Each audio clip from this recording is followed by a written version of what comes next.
Very good morning. Jai Shri Krishna Guruji. Wishing you all a very happy Navratri. Thank you for joining the Devi Mahatmyam Parayan. Om Shri Gurubhyo Namaha, Om Shri Ganeshaya Namaha, Om Shri Saraswataya Namaha, Om Shri Guru Dattatreya Namaha, Om Shri Mahalakshmi Namaha, Guru Brahma, Guru Vishnu, Guru Devo Maheshwaraha, Guru Sakshat Parabrahma, Tasmai Shri Guruvev Namaha. Today we will be starting the Devi Mahatmyam, the glory of the Divine Mother. The Mother of Might. I have come down into the human world, and the movement watched by an unsleeping eye, and the dark contrariety of earth's fate, and the battle of the bright and somber powers. I stand upon earth's paths of danger and grief, and help the unfortunate and save the doomed. To the strong, I bring the guerdon of their strength. To the weak, I bring the armor of my force. To men who long, I carry their coveted joy. I am fortune, justifying the great and wise. By the sanction of the plaudits of the crowd, then trampling them and the armed heel of fate, my ear is leaned to the cry of the oppressed. I topple down the thrones of tyrant kings. A cry comes from proscribed and hunted lives, appealing to me against a pitiless world, a voice of the forsaken and desolate, and the lone prisoner in this dungeon cell.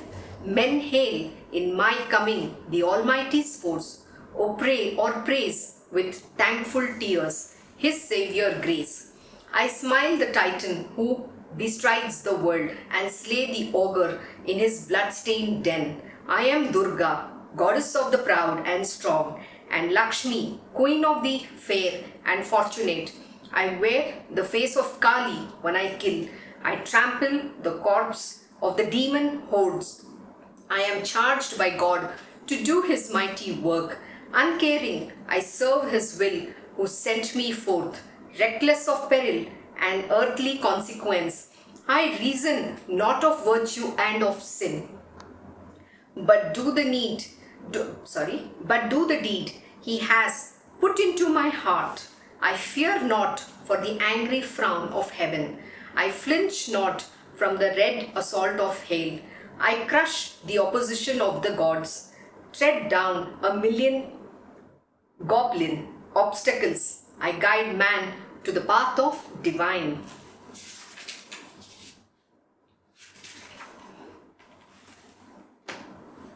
A small introduction of what Devi Mahatmyam is all about. The edifice of our eternal dharma is built on the solid foundations of Veda and the Tantra.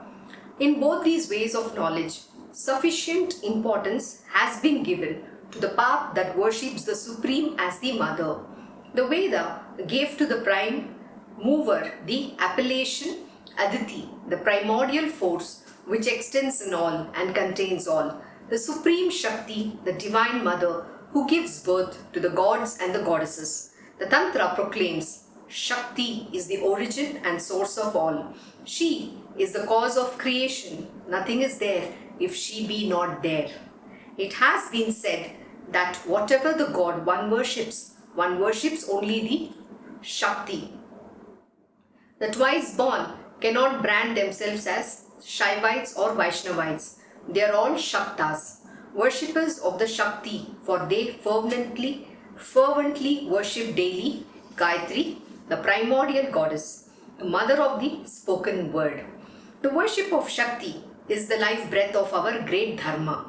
Worshippers of the Divine Mother are spread everywhere in India from Kashmir to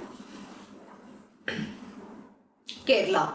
There are many sacred texts and many well-trodden paths which are capable of bringing the grace of the Mother. Even so, there is sacred text which occupies a special place, a scripture of undying fame. Crowning all tantric literature and tradition, it acts as a touchstone to all the doctrines established by them. It is a great sadhana shastra, practical science teaching how to approach with special privilege and win the favor of the unique manifestation of the mother, Durga, whose name signifies that she is not easily approachable. Dukhena Gantam Sakhya. The text is Devi Mahatmyam Saptashati. This scripture is in the Markandeya Purana, which is in the form of a dialogue between Markandeya and Kroshtuki. The seer of this Purana is the Rishi Markandeya. He is not the author. The seer in him has seen with the inner eye and perceived the Darshana, ever existence. So like the Veda, the Devi Mahatmyam is Aparuseya, not origined in man. It is the inspired word, just as Vedas have no beginning. So is Saptasati considered, says Bhuvaneshwari Samhita. So this is the introduction of what is Devi Mahatmyam all about. So let us begin now with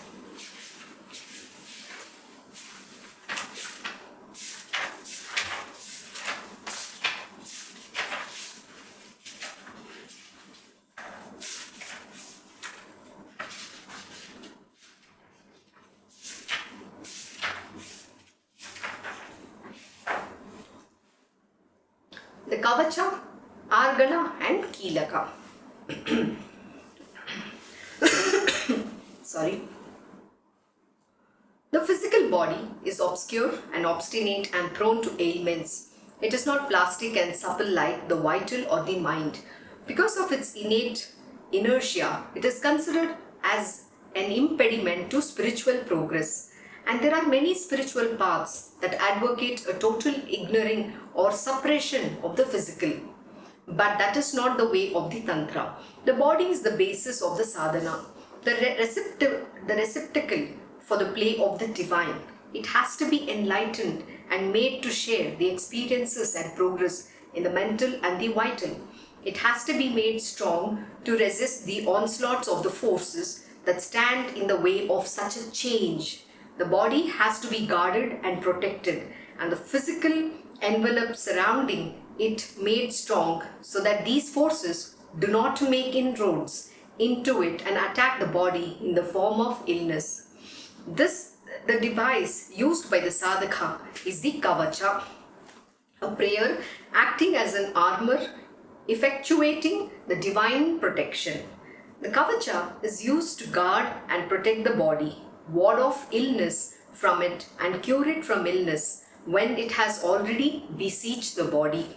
It ensures the proper distribution and operation of forces in the very cells of the body, Pindanda, in consonance and harmony with the operation of the divine law in the cosmos, Brahmand, and sets right all discord. The prayer for protection is made to Pradhana, principal deity, and the Parivaras, the subsidiary deities that form the retinue of the principal deity. The sadhaka spells out the parts of the body to be protected, limb by limb, part by part, and assigns them to the protection of a particular deity. Thus, the entire body is left to the care and protection of the principal and subsidiary deities. Thus, fortified, the sadhaka pursues his sadhana. Apart from other deities, the Kavacha makes mention of the 9 Durgas who compose the principal deity, Chandika, whose sound form is famous as the 9-lettered mantra Navaksari. A study of these significant names will be of help to the earnest seeker. The first name is Shailaputri, the daughter of the mountain. The mountain is the symbol of our conscious existence with serried levels and peaks. Sanuni. In this, she takes birth in the rock, in the hard core of inconscient matter. At the same time, she is Brahmacharini, moving and having her existence in the Brahman. In the conscious word, in the supreme Nada, which creates the whole existence, the one who creates as the word enters and takes birth in her creation. In its hardest inconscient core. She is the Nada that spreads the delight, the sustaining sap, rasa of existence, Chandraghanta. She is not merely Ananda, the delight in the supernal ether, Akasha. She is the incubating tapas, the fertile seed put into the earth. Kusumanda. She is Skandamata, the mother of Skanda. Skanda represents the descent of divine energy on earth. Though family stationed in the supernal place, he slips down, Skanna, as Kumara, the son of God, to uplift humanity. The goddess is not only the mother of the worlds, she is also the mother of divine descents, avatars who come to uplift humanity towards divinity. And yet she is Katyayani, the eternal virgin. She is Kalaratri, the dark night, carrying the luminous possibilities in her womb. And she is Mahagauri, the great radiance, the bright day of light and knowledge. Finally, she is Siddhi Datri, the bestower of Siddhi, the one who grants and fulfills the yearning of the created towards its creator. Thus, the 9 Durgas, enumerated as Shailaputri, Brahmacharini, Chandraghanta, Kusumanda, Skandamata, Katyayani, Kalaratri, Mahagauri, and Siddhidatri. Argana means a bolt, and a knowledge of its existence is necessary to open the closed door. A reading of the Argala Stotra is considered essential for opening up the secrets sealed in Saptashati. The verses of the Stotra have a refrain, Rupam Dehi, Jayam Dehi, Yasho Dehi, Viso Jahi, which has been translated thus: give the form, give the victory, give the fame, kill the enemies.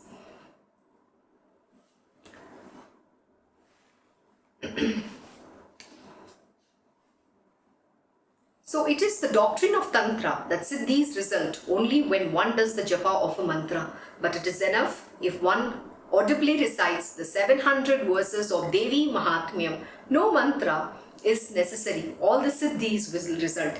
This is because the entire Saptashati is a mantra, but mere reading of the verses will not produce the result. There is a condition which has to be fulfilled. The sadhaka should have this feeling: I am thy child, at thy command, thy servant, always preoccupied with thee. My thoughts dwell on thy name, and I am employed for thy purpose. He should give himself in all parts of his being unpreservedly to the Divine Mother. He should offer his work, his wealth, his possession, his all of himself and all he has to the Goddess. This is what Samadhi and Surata did when he consecrates himself thus. The Divine Mother gives herself to him. To the extent he gives to her, to that extent he receives her into him. In no other way is she pleased. So let us begin with Kavacham. For the Kavacham, Brahma is the seer, Anustu is the meter, and Chamunda, the deity. Salutations to Chandika. Markandeya said, Grandsire, tell me that which has not been told to anybody, the most occult in the world, that which gives men protection all round. Brahma said, Wise one, there is the most occult, the sacred Kavacha of the goddess, beneficial to all beings. Great sage, hear that. First, the daughter of the mountain. Second, the one who moves in Brahman. Third, the delightful sound. Fourth, the seed of incubation on earth. Fifth, the mother of Skanda. Sixth, Katyayani, the eternal virgin. Seventh, the dark night. Eighth, the great white one. And ninth, the one who grants perfection. Thus are enumerated the 9 Durgas. These names have been mentioned by the great Brahman himself. When consumed by fire, when in the battlefield, in the midst of enemies, when overtaken by fear in a crisis, in an impasse, if men take refuge in the mother, no evil befalls them in a critical battle. I do not envisage any distress coming to them. There is absolutely no fear of grief or misery. If she is remembered with devotion, surely accomplishment is effected in their cases. Stationed on the corpse is Chamunda, seated on the buffalo is Varahi. Aindri is mounted on the elephant, Vaishnavi seated on Garuda, Maheshwari is mounted on the bull, Kaumari is borne by the peacock. Decked with all ornaments, Brahmi is mounted on the swan, beautiful with their varied ornaments, lustrous with their multifarious jewels. Angry and agitated, the goddesses are perceived mounted on the chariots, conch, discus, mace, lance, plowshare and the pestle. Shield, iron club, battle axe, noose, spear, trident and the great bow, saranga. Yeah, these weapons they wield for destroying the bodies of the asuras, for the weal of the gods and for instilling fearless in the devotees. O thou of great strength, of great zeal, destroyer of immense fear, increaser of fear in our enemies, Devi, quite difficult for our perception, protect me. May the force of Indra protect me in the east and the goddesses of Agni in the southeast. May Varahi guard me in the south and the wielder of the sword in the southwest. May the force of Varuna protect me in the west and the force of Vayu mounted on the deer in the northwest. May the force of Kubera protect me in the north and the wielder of the trident in the northeast. Above, may Brahmi protect me, and below, may Vaishnavi afford protection. Thus, may Chamunda, mounted on the corpse, protect in the 10 quarters. Let victory, Jaya, stand in front of me, and conquest, Vijaya, stand in the rear. Let the undefeated Ajita stand on my left, and the unvanquished Aparajita on my right.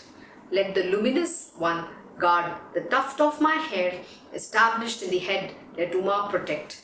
May the one who wears the garland guard in the forehead and the one possessed of fame in the eyebrows. The three-eye dome in the space between the eyebrows and in the nose the force of restrained sound, the bearer of the conch in the middle of the eyes and in the ears and dweller at the portals. May Kalika protect the cheeks and the force of Shankara behind the ears, the sweet smelling in the nostrils and the sweetly smeared in the upper lip.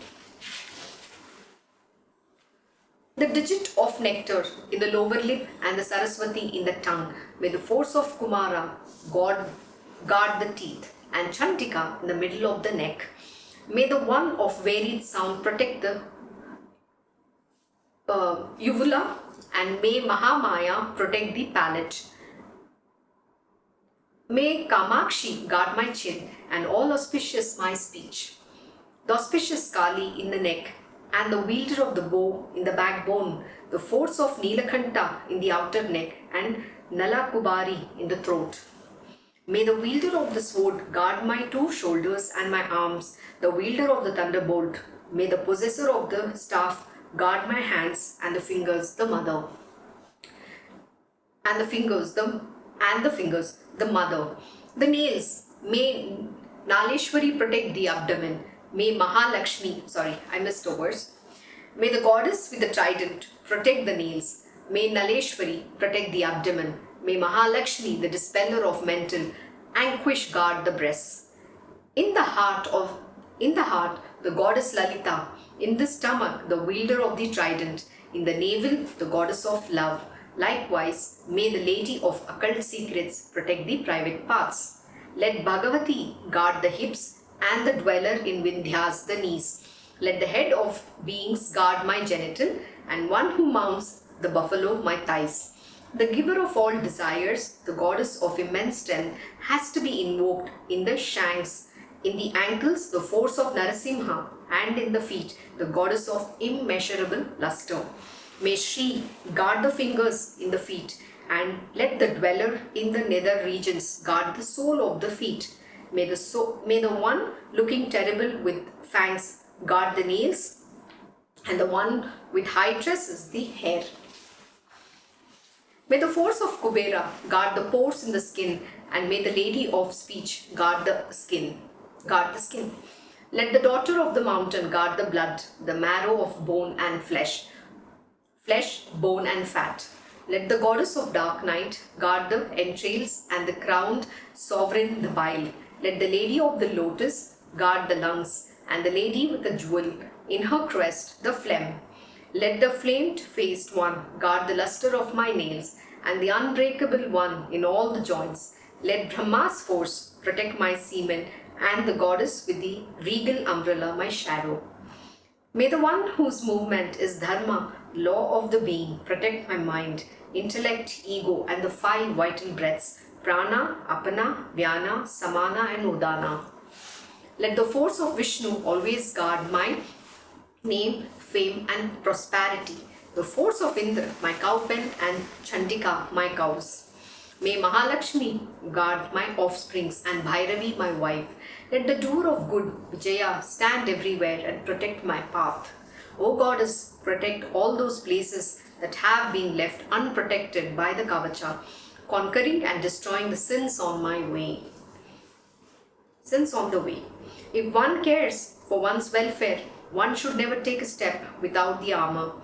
Wherever a man goes, constantly surrounded by the Kavacha, there for him the attainment of ends and an all-satisfying conquest. Whatever are his wishes he wants to be fulfilled, he attains them. Man in this world will acquire bounteous wealth of no comparison. Mortal though he is, unvanquished in battles he becomes fearless. The man surrounded by the Kavacha will deserve worship in all the 3 worlds. This Kavacha of the goddess is difficult of acquisition even for the gods. Whosoever reads this at dawn, noon, or dusk, every day with faith and discipline, he becomes unvanquished in the triple world, and a portion of the divine manifests in him. He will live for the full span of 100 years, free from unnatural or accidental death. All diseases arising out of cuts, eruptions, smallpox, etc. perish. Poison naturally arising out of the movable and the immovable in the world are also poison administered from outside. All charms and talismans pertaining to black magic, those moving on earth, those moving in the sky, those born in water, those directed and induced by others, those born with oneself, those born in one's family, Mala, Shakini, Dakini, and other forces. Dakinis possessed of immense strength, terrible, moving in mid-air, spirits that possesses elemental beings, ghosts, yakshas, gandharvas, demons, Brahma Rakshasas, goblins, Kushmandas, Bhairavas, etc. all perish at the sight of one when one has the Kavacha in one's heart. Prestige with the king will rise. This Kavacha is the best means of increasing one's might. He will grow in fame as well, his name spreading throughout the world. First, one should do the Kavacha and then recite the Chandi part of 700 verses. As long as the globe of the earth stands with its hills, dales and forests, his descendants of sons and grandsons last on his earth. When life in the body ends, by the grace of Mahamaya, the man attains the eternal supreme station, which is difficult to be obtained even for the gods. Thus ends the Kavacha of the goddess, forged by Vishnu, Shiva and Brahma in the Varaha Purana. So now we'll be doing Argala Stotram. For Argala Stotra, Vishnu is the seer, the meter is Anustud and the deity is Mahalakshmi. Salutations to Chandika, victorious, auspicious, dark, the Bhadrakali possessed of the skull, Durga, patience, good, the upholder and sustainer, Swaha Swada, to thee be the salutations. O thou who drove away Madhu and Kaitaba, O giver of good to Brahma, salutations. Give the form, give the victory, give the fame, kill the enemies. O thou who destined the destruction of Mahishasura, giver of boons, salutations, give the form, give the victory, give the fame, kill the enemies. Having all bowing at thy feet, O Goddess, giver of all auspicious things, give the form, give the victory, give the fame, kill the enemies. O thou who killed Rakta Bija, O destroyer of Chanda and Munda, O Goddess, give the form, give the victory, give the fame, kill the enemies. O thou of form and activity beyond the ken of thought, O destroyer of all the enemies, give the form, give the victory, give the fame, kill the enemies. O Chandika, who dispels the distress of those who always bow with devotion, give the form, give the victory, give the fame, kill the enemies.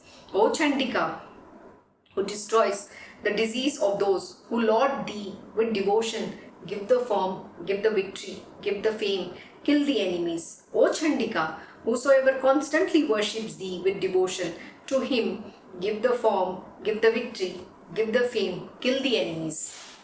Grant good fortune, health, Goddess, grant supreme happiness, give the form, give the victory, give the fame, kill the enemies. Accomplish the destruction of the enemies, create in us immense strength, give the form, give the victory, give the fame, kill the enemies. Goddess, confer on us well-being, confer superb prosperity, give the form, give the victory, give the fame, kill the enemies. Make the person endowed with knowledge, endowed with fame, and endowed with prosperity. Give the form, give the victory, give the fame, kill the enemies. O Chandika, who destroys the pride of the terrific Asuras, to me who has bowed down, give the form, give the victory, give the fame, kill the enemies. O thou of four hands, O thou lauded by them, four-faced Brahma, supreme sovereign, give the form, give the victory, give the fame, kill the enemies. O thou who are constantly lauded with devotion by the dark Vishnu, Mother, give the form, give the victory, give the fame, kill the enemies.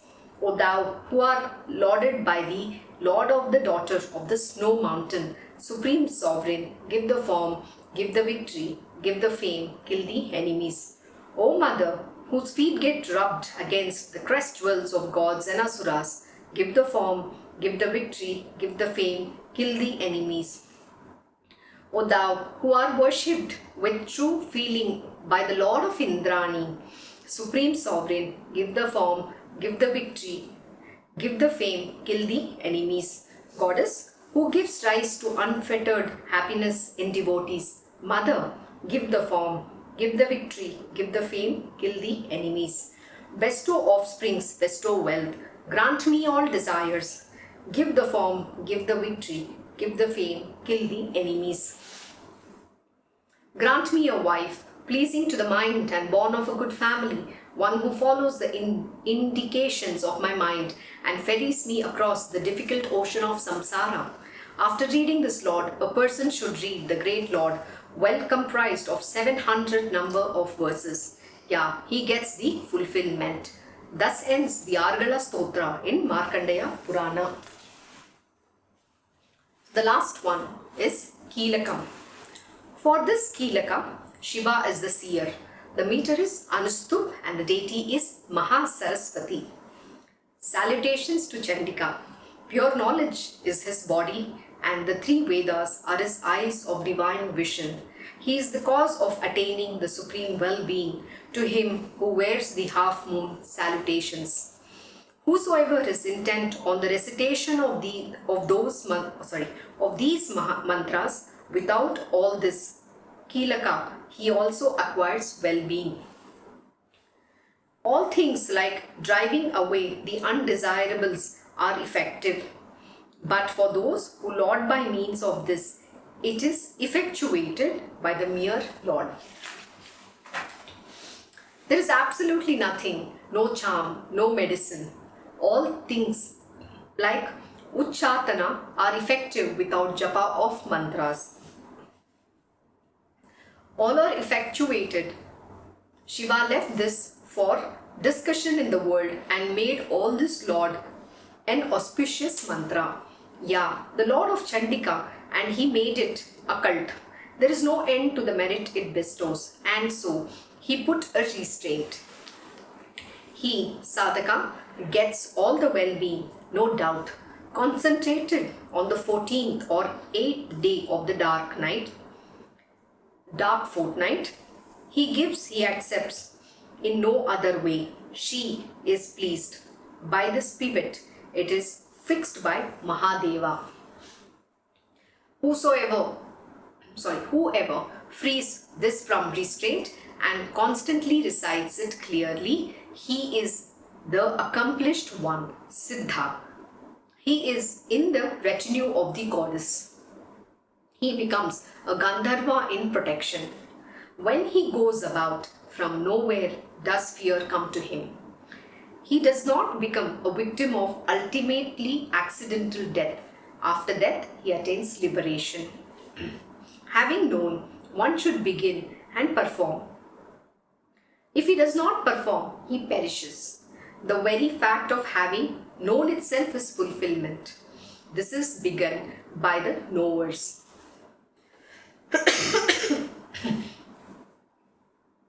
All those like auspiciousness, etc., seen in the women folk are due to her grace. Therefore, this auspicious Lord should be recited. Even when this Lord is recited slowly, lofty results to be the complete fulfillment, and therefore it has to be commenced. Why will she not be praised by people when wealth, auspiciousness, health and other felicities, destruction of enemies and the great liberation are all her grace?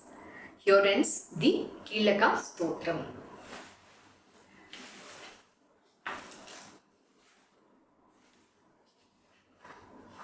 So there are 3 episodes. Today we'll begin the first episode, meditation on Mahakali. Wielding in her hands the sword, discus, mace, arrow, bow, iron club, trident, sling, human head and conch, she has 3 eyes and ornaments decked on all her limbs. She shines like a blue stone and has 10 faces and 10 feet. That Mahakali I worship, whom the lotus-born Brahma lauded in order to slay Madhu and Kaitaba when Hari was asleep. Om salutations to Chandika. Om Ain Markandeya said, Savarni, son of Surya, is said to be the 8th Manu. Hear from me about his birth while I narrate in detail how Savarni, the offspring of the sun, highly fortunate, became the head of a Manavantara by the grace of Mahamaya. Formerly, in the period of Manu, Swarochi Shah, for the whole globe of earth, there was a king by name Surata, born in the family of Chaitra. When he was protecting his subjects well, as he would his own legitimate sons, the king, who were destroyers of Kolas, became his enemies. There was a battle between him, possessed of very strong forces, and them, but he was conquered in battle by the destroyers of Kolas, though they were inferior to him. Then he returned to his city and became the head of his own country. There again, the illustrious one was attacked by powerful enemies. The treasury and army of the weak king were sieged by his strong, wicked ministers of evil designs, that too in his own city. Then the king, deprived of authority on the pretext of hunting, mounted on a horse and proceeded to the dense forest all alone. There he saw the hermitage of Medhas, the supreme among the twice born, the place littered with beasts of prey, tamed of their ferocity and radiant with the disciples of the sage. Receiving the hospitality of the sage, he remained there for some time, moving about hither and thither in the hermitage of the great sage. At that time, he fell into the thought, his mind gravitating towards the sense of minus. Ah, I have deserted the city formerly guarded by my forefathers. Is it being guarded righteously or not by my bearers of evil conduct? I do not know my chief elephant, valorous and always in rut, has fallen in the hands of my enemies. What experiences is it going to get? Those who were my constant followers for the sake of my favor, money and food are now surely rendering service to other monarchs. The treasury, accumulated with great difficulty, will be depleted, with those spendthrifts spending ceaselessly. The Lord of the earth was constantly thinking of these and other things. There, in the vicinity of the Brahman's hermitage, he saw a Vaishya. He asked him, "Who are you, sir? What is the reason of your coming here? Why do you appear to be sad and ill at ease?" Hearing the words of the king uttered in candor, the Vaishya bowed in courtesy to the king and replied. Vaishya said, "I am a Vaishya named Samhadi, born in a family of moneyed men, and now cast away by unworthy sons and wife out of greed for my wealth. My sons and wife took from me all the money and made me devoid of wealth. I have come to the forest in sorrow, abandoned by my trusted kinsmen. Stationed here, I do not know the state of affairs, good or bad, of my sons, wife and kinsmen. At the present moment, are things well or not well with them at home? How are they, my sons? Are they of good conduct or of evil ways?" The king said, "Why is your mind bound in endearment to that crowd, the covetous sons and wife who deprived you of your wealth?" The Vaishya said, "The same thought struck me exactly as you have uttered. But what can I do? My mind does not entertain harshness. Throwing away filial attachment and affection towards one's husband and one's kinsmen, they spurned me out of greed for my wealth, but yet my mind goes to them in affection. O great-minded king, though knowing I do not understand how it is that the mind is prone to love even towards worthless relations.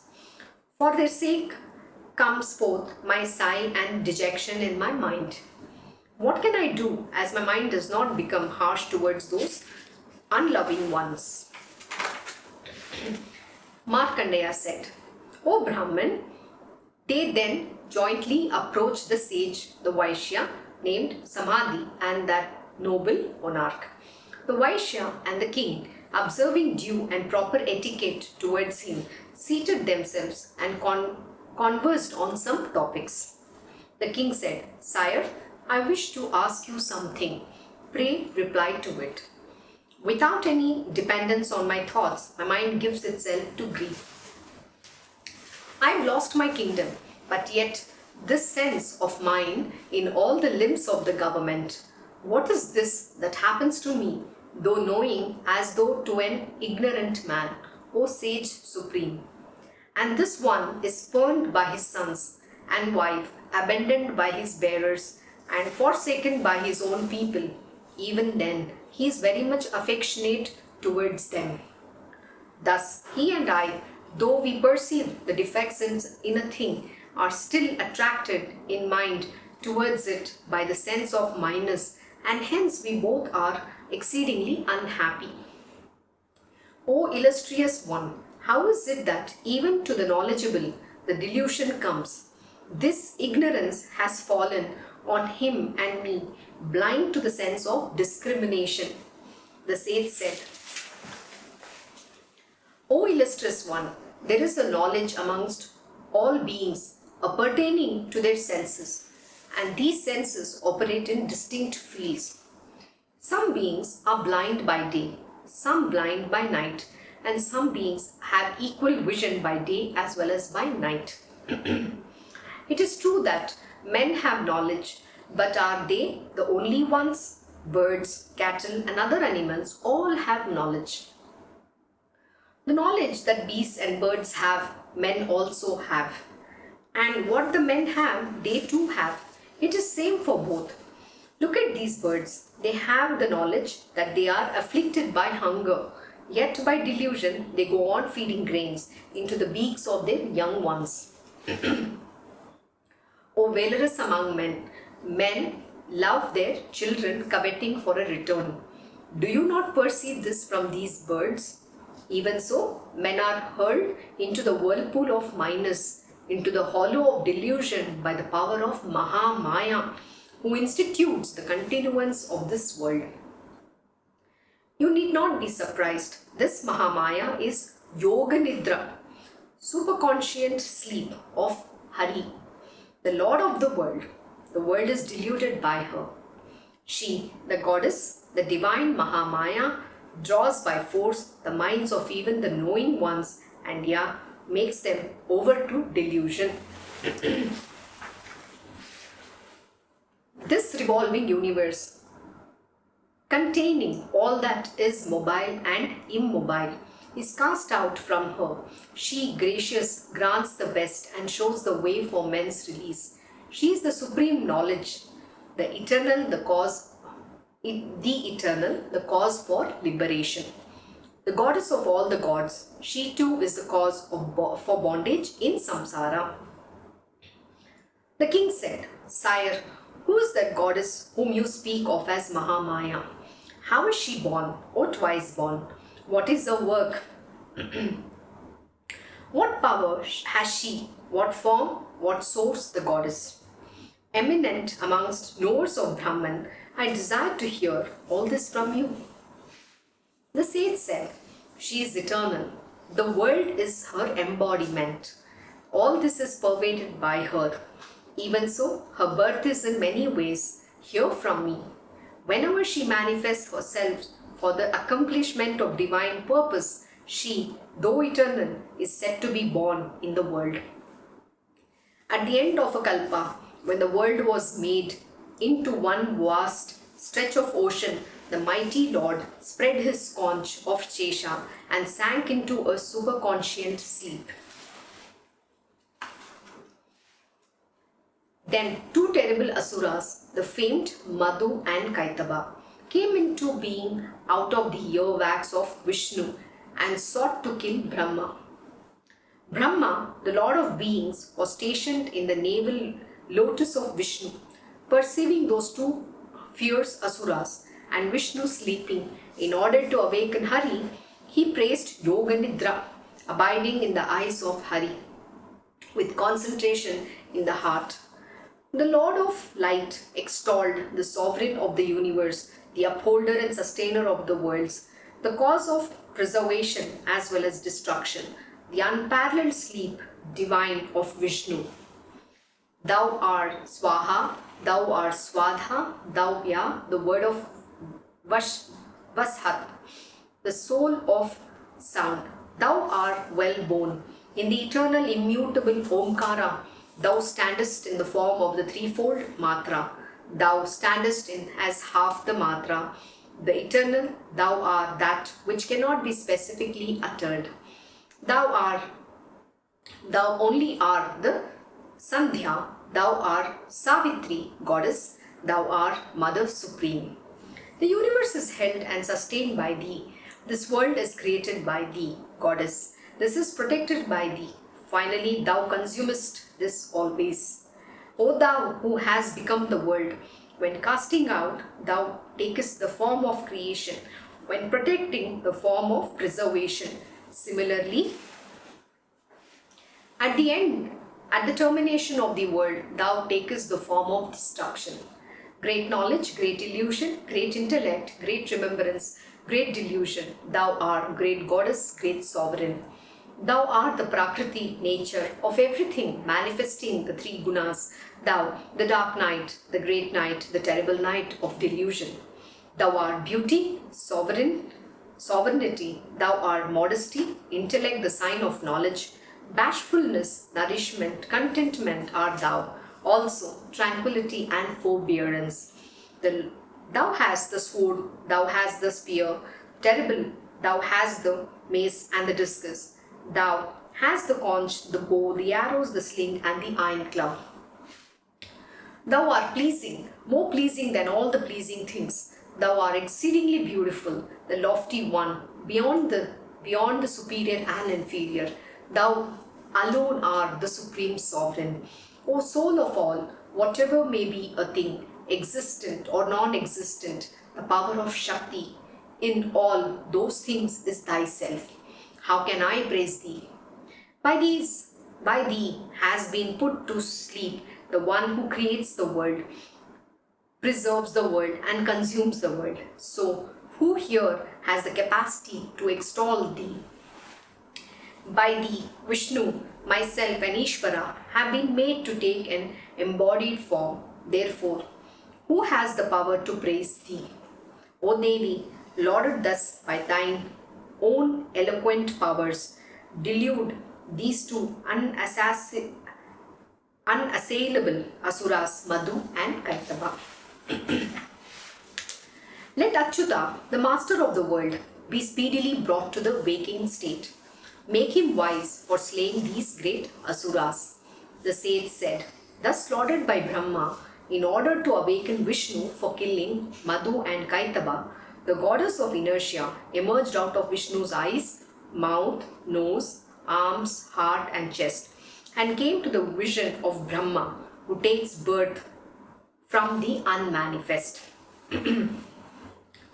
Released by her, Vishnu, the Lord of the world, got up from his bed of snake on the absolute ocean. There he saw them, Madhu and Kaitava, the wicked ones of exceeding valor and prowess, red in the eyes with anger, endeavoring to eat up Brahma. Rising up, the Lord Hari fought with them for 5,000 years with his bare arms as weapon. Intoxicated with their excessive power, deluded by Mahamaya, they told Vishnu, choose a boon from us. The Lord said, may you too be slain by me. If you are pleased with me, what other boon is there to ask? This much have I chosen. The sage said. Decided thus, these two, seeing the whole world full of water, said to the lotus-eyed Lord, kill us where the earth is not inundated with water. The sage said, so be it, said the Lord, the wielder of the conch, the discus and the mace. Taking them on his loins, he severed their heads with his discus. Thus lauded by Brahma, she was born of her own accord. Listen, I shall tell you more of the glories of the goddess. So that ends the first episode and the first chapter. In this, now let me very quickly explain who is Madhu and Kaitava. Why should Lord Vishnu take 5,000 years to slay them? Ask this question. Doesn't it sound very strange? Sorry, I'm a little unwell. Who is Madhu? What does the word Madhu stand for? Sweetness. Madhu means sweet. You know, Madhu is the demon in our world who is the sweet talkers. You know, our mind loves to listen to sweet talks by the world. We always love praises. We like people saying sweet things about us. And who's Kaitava? Kaitava is one who doesn't allow to listen to anybody. Madhu and Kaitava. One is your ears are just shut. It doesn't want to listen to anything else, what the world says, what people are saying. Especially the voice within, the divine voice. It doesn't like to hear that. It always let your mind talk. So the voice of the divine saying, listen, I'm here. Please look at me. You know, like Vishnu has to fight for 5,000 years. because we have shut our ears and we don't want to even allow anything to be heard at all. And that is the reason why it took the Divine Lord 5,000 years to slay Madhu and Kaitava. And that too after so many attempts, continuously fighting. And then he asked for a boon. And in the boon they say, okay, fine, I will get slayed by you. How funny is that? Similarly is this body. The demons are within us. Our mind doesn't want to listen to the voice of the Divine Lord. And Madhu, we only want to listen to sweet things. We don't want to listen to anything. Madhu and Kaitava, two demons, it comes out of Lord Vishnu's ear, from the wax of Vishnu's ear. What does that mean? Our mind is shut down to everything. We don't want to listen to the voice of the innermost being, the divine voice. We always get lost with everything that's happening in the material world. I hope you have listened in detail to what Devi Mahatmyam is all about. There is no Devi outside of us. Devi is within. It is your own greatness. When you empower the God within you, is your own greatness. The Devi, we talk about a principle. There is nothing like a Devi, we say, okay, she's a goddess. It's just an expression in whatever form you want to worship her. Shakti we call. What does the word Shakti represents? It represents the power potential within us. There is no goddess outside, the God is within us. It's just nothing but an active and a passive principle. So there is nothing like a male and a female. It's just a representation. So understand this divine Lord within you. And that is why you have to destroy the demon Madhu and Kaitava. So with that, we end today's Devi Mahatmyam Parayan. Let us continue the most beautiful 9 days journey of unraveling this, the power potentials within us and understanding who are these great goddesses who hold this power within us and how to unravel and realize them. Aim Om. Here ends the first of Devi Mahatmyam in Markandeya Purana during the period of Savarni, the Manu. Thank you all for joining the Devi Mahatmyam Parayan. Wishing you all once again a very happy Navratri. Om Shri Mahaganapate Namaha, Om Shri Gurudev Datta, Om Shri Sachidananda Sadguru Sainath Maharaj Ki Jai. Om Namo Bhagavate Vasudevaya Digambara Digambara Shripad Vallabha Digambara. Om Shri Krishna Gurunathanatha Shri Guruve Namaha, Om Devi Durgaya Namaha, Om Shri Krishna Arpanam Namastu. Krishnam Vande Jagat Guru.